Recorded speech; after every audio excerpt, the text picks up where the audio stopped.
Hi guys, Arvin Bagon, isang prevention specialist. Merong katanungan na kailangan na mapagbigyan ng pansin o sagutin. Bagong-bagong katanungan at nung mabasa ko, naisip ko na dapat talagang sagutin. Kasi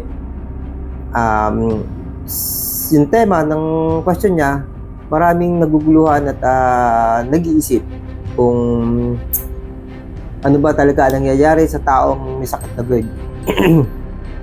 Shout out kay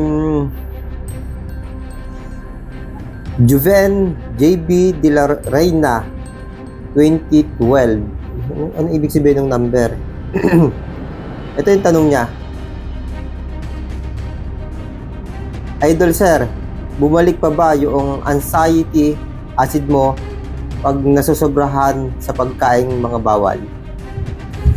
Parang gumawa ako ng kwento tungkol sa mga bawal. Ano?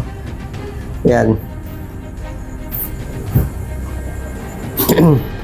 Yung pabalik-balik na sakit na binabanggit natin sa mga kwento natin, yun yung dahilan kung kumakain ka ng mga bawal.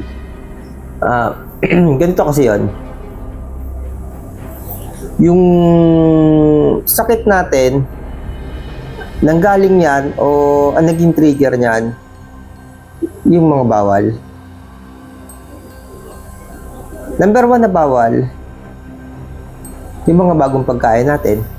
Ang dahilan, kasi marami itong dalang ang synthetic chemical. Tapos, yung pangkaraniwang pagkain natin, yun. Yung mga pagkain na may synthetic. Minsan, akala mo,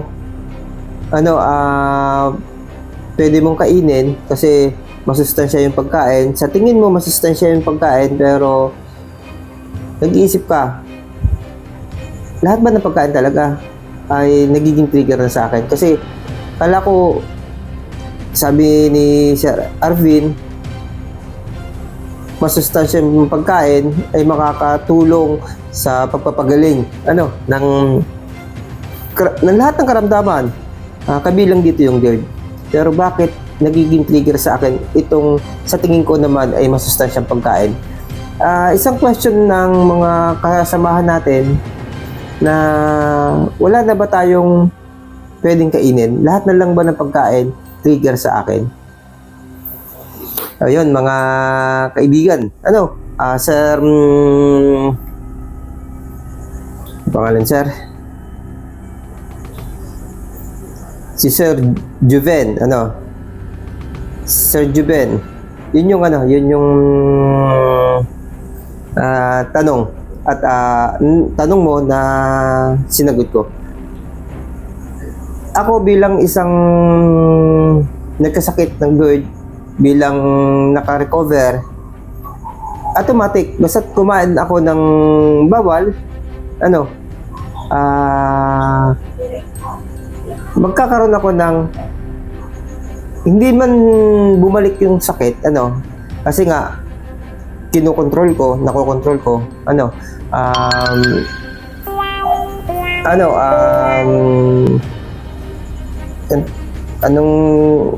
anong term na ginamit ko dati? May term akong ginamit dati.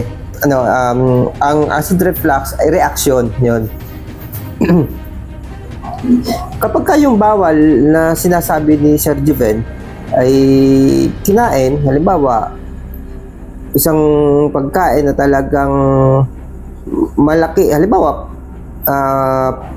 pansit, kumain ako ng instant noodles, instant noodles sa gabi.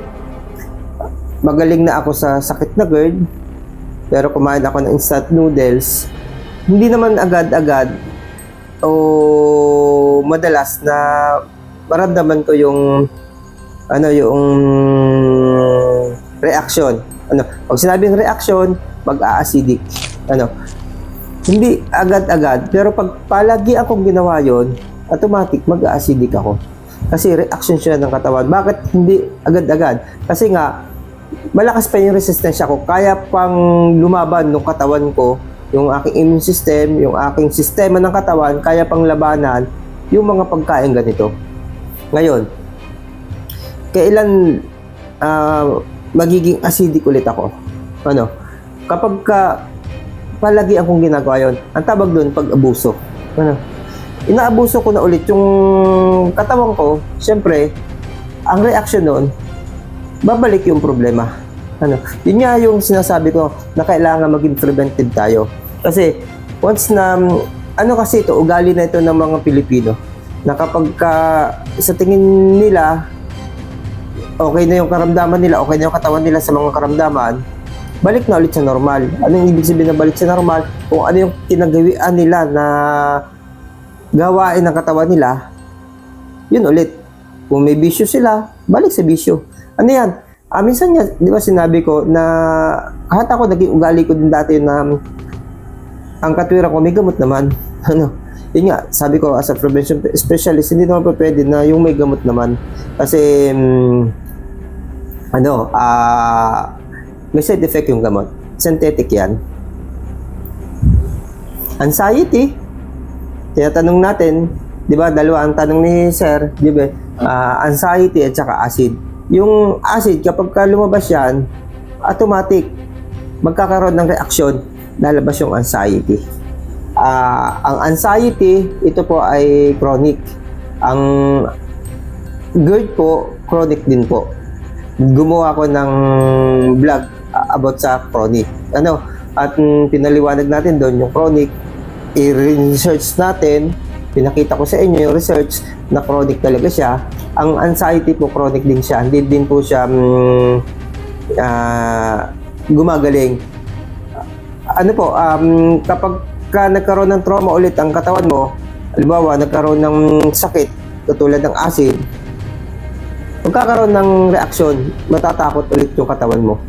Tatakot ka kahit hindi mo sinasadya, kahit pinipigilan mo minsan na matakot, lalabas yung takot.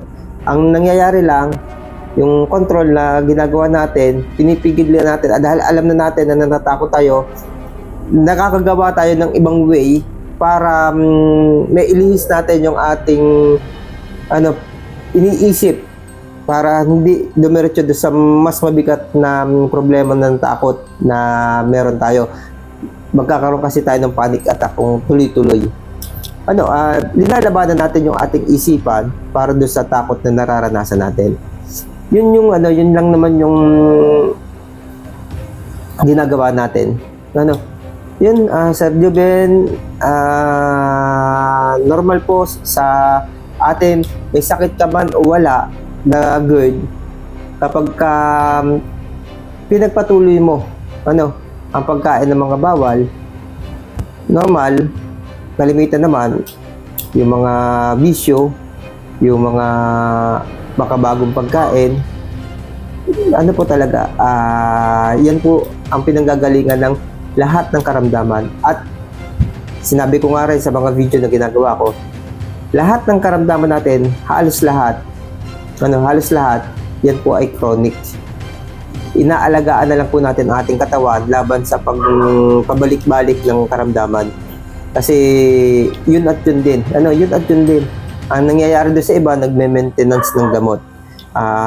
Bilang isang prevention specialist, lagi kong ipapaalaala, ang gamot po ay na synthetic. Ito po ay hindi natin maiwasang gamitin, pero delikado din po yung ating iba pang mga parte ng katawan na pwedeng masira nito. Masakit isipin na ang gamot po nakakatulong doon sa problema.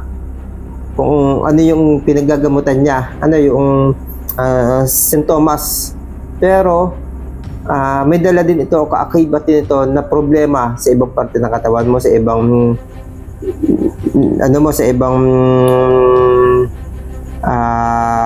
internal organ mo, kalimitan ganun, ibang parte ng kalusugan mo. Yun yung nagiging problema doon ng gamot. Kaya yung iba, dumadami yung sakit. Nagkakaroon ng iba't ibang klaseng sakit. At kamalas-malasan, kapag mas mahina, yun, nagiging malaking problema. papaano, kung ganun din lang yung gamot, papaano natin aayusin ang ating problemang pangkalusugan? Yun nga, magpagamot tayo, bibigyan tayo ng gamot, iinumin natin yung gamot, pero hindi hanggang din lang. Kailangan tutulungan mo yung gamot, tutulungan mo ang katawan mo para mas mabilis na gumaling ka. Tapos pag magaling ka na sa sintomas, ang kalimitan kasing nararanasan natin, ang naituturo natin sa mga doktor yung sintomas. Halimbawa, may sakit akong GERD. Halimbawa, may sakit akong GERD. At totoo naman, anong nangyari sa akin dati? Sintomas, sumasakit yung tiyan, nangingilig, nangihina, sumasakit ang dibdib, nagka-heartburn, nahihilo, at kung ano-ano pa mga sintomas. Yun yung sinasabi ko sa doktor. Ang gagawin ng doktor, binigyan ako ng gamot, nabigyan ako dati ng Protonpab, nabigyan din ako dati ng antacid, nabigyan din ako dati ng blocker. Anong blocker yun? Alin man doon sa mga gamot na yon, pumupuksa yun ng mga sintomas. Hindi porke nabigyan ako ng gamot na wala yung sintomas, magaling na ako. Ganun po yung nararanasan natin. Ganun po yung nararanasan nyo kung bakit nagrereklamo kayo bakit bumalik ulit yung sakit nyo. Kasi ang ginamot lang po ng doktor, ang ginamot lang po ng gamot na binigay sa inyo, yung sintomas po. Ang problema po ay GERD. Ang problema, GERD, ang sakit po, GERD, ang ginamot po sintomas. Ano ang makakapagpagaling sa GERD? Yun yung as a prevention specialist, yun yung pinapaliwanag ko sa inyo. Chronic disease po ang GERD. Chronic illness ang GERD. Ibig sabihin ba noon wala nang kagamutan? May magagawa pa po tayo. Wala man siyang kagamutan pero may magagawa tayo para kontrolin ito. Ito na nga po yung lifestyle natin, baguhin natin, ibalik natin sa dating isa normal na lifestyle ng tao. Ang normal na lifestyle ng tao, ilagay sa kaloob ng katawan natin, ang gamitin natin na pambuhay o pampalakas ng ating katawan, nutrition. Ang naging problema natin, in nutrition tayo. Yun yung naging problema natin kung bakit mabilis tayong nagkasakit. Nutrition lang po, yun lang naman. Unang-una, nailagay mo na yung nutrition, kailangan pasiglahin mo yung katawan mo, kailangan na exercise. Yung mga tao ngayon, limited, katulad ko, nagkakaroon tayo ng problema sa exercise, sa activity ng katawan natin. Pangalawa, nakukulangan din tayo sa pagpapasikat ng araw. Normal yun. Pangatlo, yung tamang pag-inom ng tubig. Nagawan ko ng vlog yan. Yun yung mga kulang sa atin.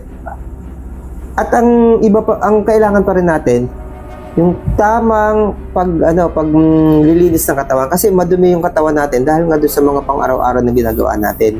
Pinapasok natin sa ating katawan, nalalanghap natin, medyo talaga toxic, kaya nalalason yung katawan natin at bumibigay yung mga internal organ, yung mga parte ng katawan natin, nagkakasakit. Tapos, kailangan natin natulungan pa rin yung gamot sa pamamagitan ng pag-inom ng mga food supplement. Yung food supplement, hindi lahat ng food supplement binibili, meron na sa paligid natin na malaki ang tulong para sa pagpapagaling. Hindi man mawawala, imposibleng mawala kasi buhay tayo. Yung mga sakit, imposibleng mawala.